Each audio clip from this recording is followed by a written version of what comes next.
Isang pinagpalang araw na naman mga kagaya. So ang i-update ko ulit sa inyo, ang ibibida natin ngayon sa episode na to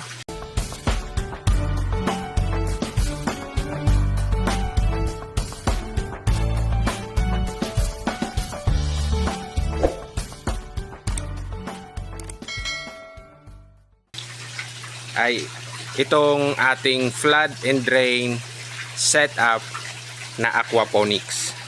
So aquaponics po to, yung nakatanim na halaman dito ay tumutubo at kumukuha ng nutrients na nakukuha natin sa ating mga alagang tilapia. So nandito po yung ating mga tilapia. So ang system na to ay aquaponics setup. May naka-upload na akong siguro 4 na video related dito sa ating flood and drain setup. Kaya lang hindi ko rin uli mapigilan yung aking sarili para mag-upload uli ng video dito sa ating system. Gawa na ang gaganda ng ating strawberries. Ayan. So late na namunga ang ating strawberries dito sa ating flood and drain setup. So kung titingnan nyo, ayan o, daming bunga. Nung December may paisa-isa tayong na-harvest ditong bunga ng ating strawberries. Pero ngayon po siya namunga ng madami. Ayan. So ito ang ating tanim dito sa ating flood and drain. Meron din tayong siling panigang. Ayan. 2 puno ng siling panigang na nandito. Namumunga na rin siya. Tapos ito yung ating tanglad. Itong tanglad is matagal na to. So ang tagal na yan. Lagi na natin nakukuhanan ng tanglad na yan. Na-harvestan na natin. So ang pinaka tanim natin ngayon dito ay talagang strawberries at ang ating celery. So tingnan nyo yung ating celery, ang tataba. Ayan. Oh, ang lalago. Ayan. Aquaponics po yan ng pamamaraan ng ating pagtatanim. Pag-aalaga ng isda at pagtatanim ng halaman sa iisang sistema. So ang ginamit kong pamamaraan dito is aquaponics.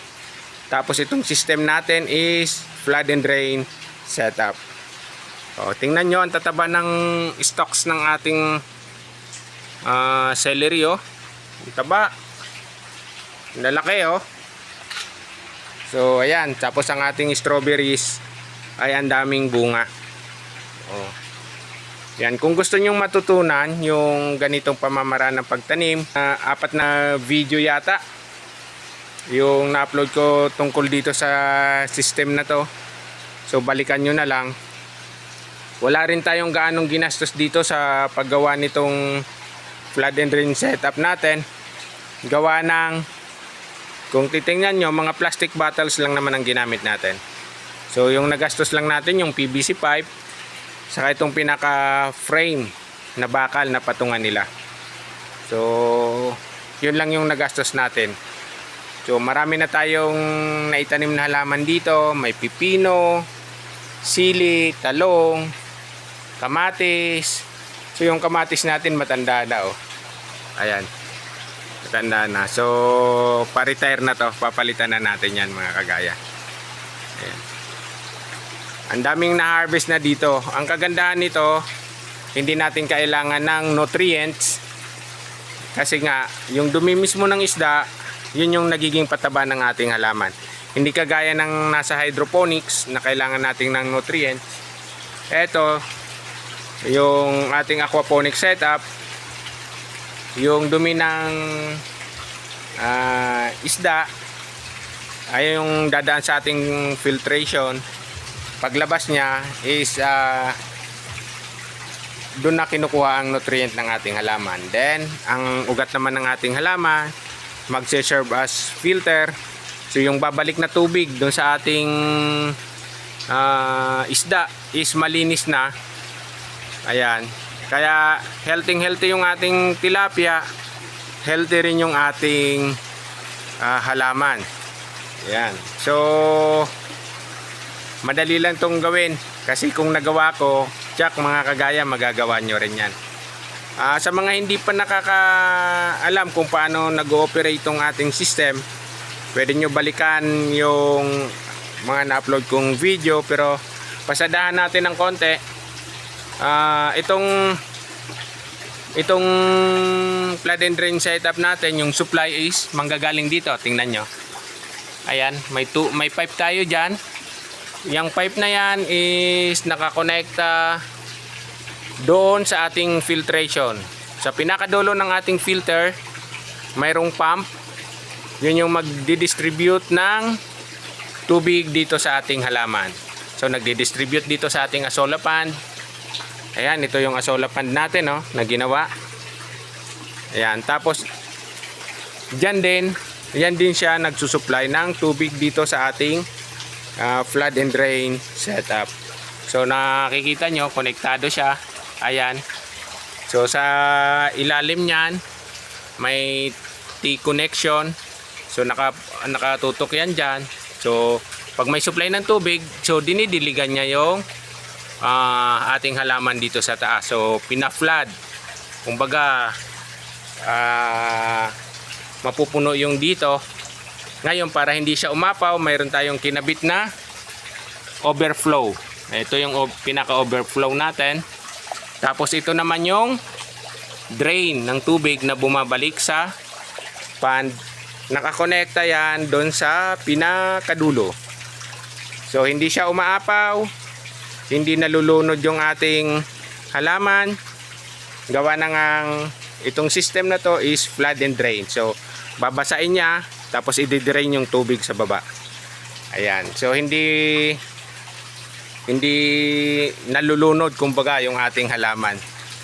Kaya napaka-effective ng system na to, mga kagaya.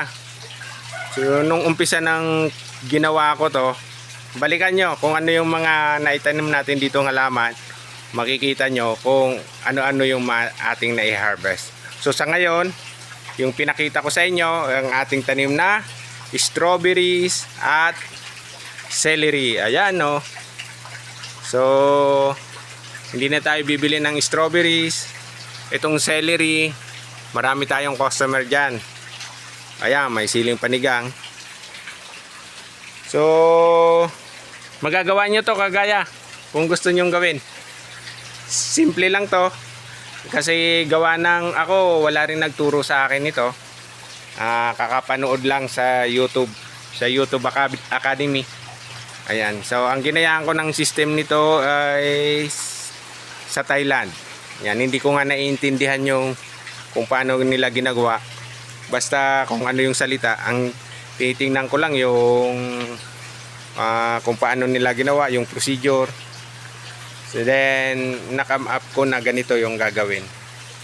At napakatipid, gawa ng wala tayong ginamit na anumang materialis maliban doon sa PVC pipe saka yung pinaka frame niya. Ayan. So yung dumi ng isda dadaan sa filtration, i-distribute dito sa ating halaman na papakinabangan yung nutrient na na-produce ng dumi ng isda. Then ang ugat ng ating halaman magse-serve as filtration na rin. Bago bumalik yung tubig sa ating malaking pond, malinis na. So ganun lang ang system nito, cycle, paikot-ikot. Then dito sa ilalim mayroon tayong azolla, mayroon tayong crayfish, yung Australian red claw. So madali lang yung sistema nito gayahin mga kagaya. Kung hindi, pwede kayo mag-message sa aking FB page. Sasagot po ako doon sa abot ng aking makakaya. Ayan. So tayo'y magtanim mga kagaya at nang tayo'y may aanihin. Napakamahal na po ng mga gulay ngayon sa palengke. So kung maaari, pwede kayong magtanim ng mga halaman sa inyong bakuran. So yun lamang, antabayanan nyo mga kagaya ang susunod nating episode na iba-vlog tungkol lang dito sa ating mga tanim na halaman sa ating bakuran. Maraming salamat, hanggang sa muli.